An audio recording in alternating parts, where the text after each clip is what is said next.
Senator John McGahon. Thanks very much. Leader, I was coming down today to talk about a different issue that I've spoken about, and I was looking at my Instagram where I saw Casper Schmeichel, whose father was one of my idols growing up, on his Twitter.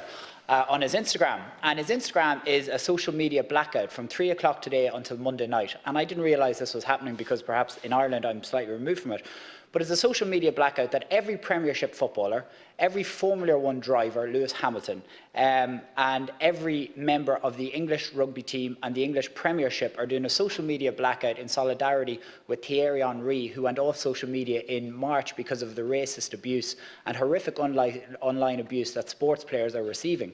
And it's great to see so many people in that sporting section coming together to take on social media companies. And their thing is quite simple. Their claims about it is stop re-registration of abusive people online, to make sure that there's no anonymous accounts allowed on Twitter, to make sure that there's real-life consequences for people who regularly engage in online abuse. And I think it's brilliant to see such solidarity in the sporting community in the UK taking that over.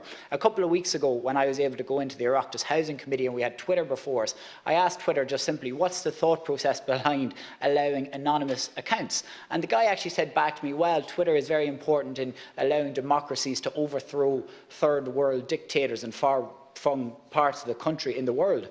And that was the case in 2011 during the Libyan uprising, when people did organise on Twitter. But it's not the case now 10 years on, because people are organising on stuff like Parler, stuff that's beneath the ether in terms of online discourse. It's not Twitter anymore. There's no despots been overthrown around the world because of Twitter. So it's not a good enough excuse anymore. And I would love to see something like that in this country, whether it was politicians, whether it was members of other civil society, indeed whether it was people from the League of Ireland, from Irish Rugby, from the GAA engaging in a similar campaign. And I'd really like to take this opportunity to commend it.